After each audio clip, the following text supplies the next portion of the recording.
Okay, let's just jump right in. The modern workplace? It's a constant swirl of emails, Slack messages, deadlines, and meetings. So many meetings.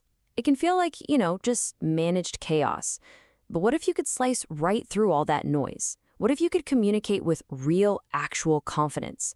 Well, that's exactly what we're going to unpack today. I mean, come on. Have you ever been there? You're sitting in a room, or let's be real, a video call, for an entire hour, and when it ends, you just think, What was that even for?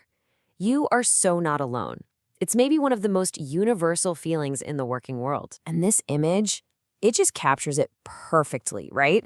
It really can feel like you're trying to walk through a communication minefield. Everyone's talking, but is anyone really listening? Good ideas get lost, wires get crossed. It's this exact chaos that we want to turn into clarity. But here's the good news. There is a way through that minefield. And it's not about being the loudest person in the room or having some kind of magic personality. It's about having the right skills, the right tools in your pocket. And today, we're going to get you equipped. So let's start with Act 1, mastering the meeting. This is ground zero. This is where we take all that wasted time and turn it into something genuinely productive. Honestly, this skill is the foundation for everything else that follows. So what's the difference between a great meeting and a terrible one? Well, on one hand, you leave feeling like a nil, thinking, wow, we actually covered a lot of ground. You feel that sense of progress. But way too often, we feel like Juliet, complaining that John was rambling and it went nowhere. The gap between these two experiences? It's not luck. It's structure. The first, most critical tool is the agenda. I know, it sounds so simple, but it is so powerful. The real secret here isn't just having one, it's making sure the person in charge sends it out beforehand. That one simple act gives everyone a chance to get their thoughts in order, and it completely changes the dynamic of the room. Okay, but what's the point of a great conversation if nothing happens after? That's where action points become a total game changer.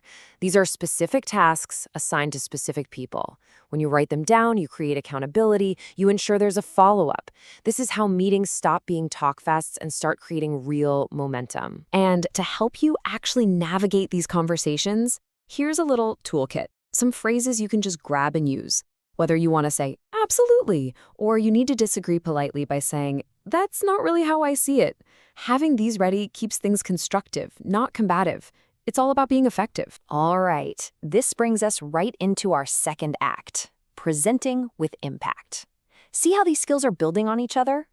Now the spotlight moves from the whole group to just you. You're at the front of the room, and it's time to share your big idea.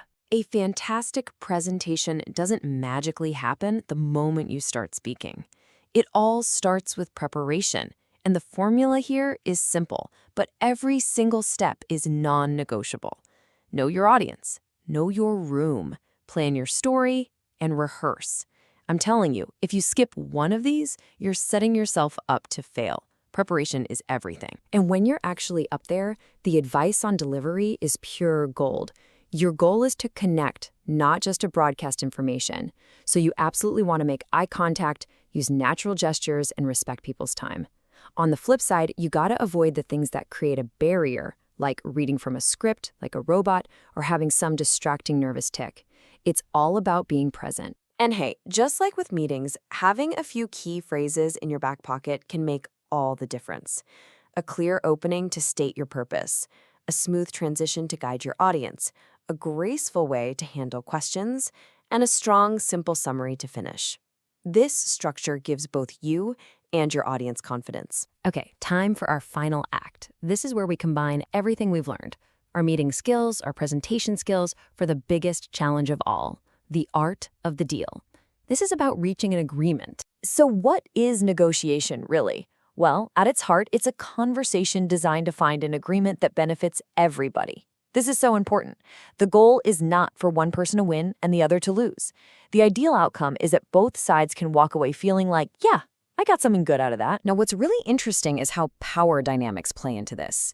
You have to be honest with yourself about your position. Are you bargaining from a place of strength, where you've got the upper hand?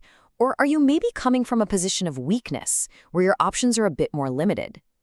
Knowing this, really understanding it, is the first step to building a smart strategy. I just love this quote because it sums up the whole philosophy perfectly. A truly successful negotiation isn't a battle, it's a creative collaboration. There shouldn't be winners and losers, just partners who figured out a solution together. So, we've covered a ton of ground here, right? Meetings, presentations, negotiations. But as we wrap this up, here's the most important thing I want you to take away.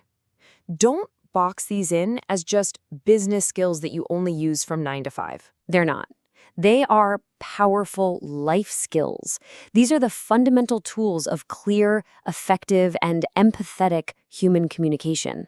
You can use this stuff everywhere, with your family, with your friends, in any group you're a part of. So, from the chaos of a meeting without a map to the confidence of closing a deal where everyone's happy, you now have the framework. You have the toolkit.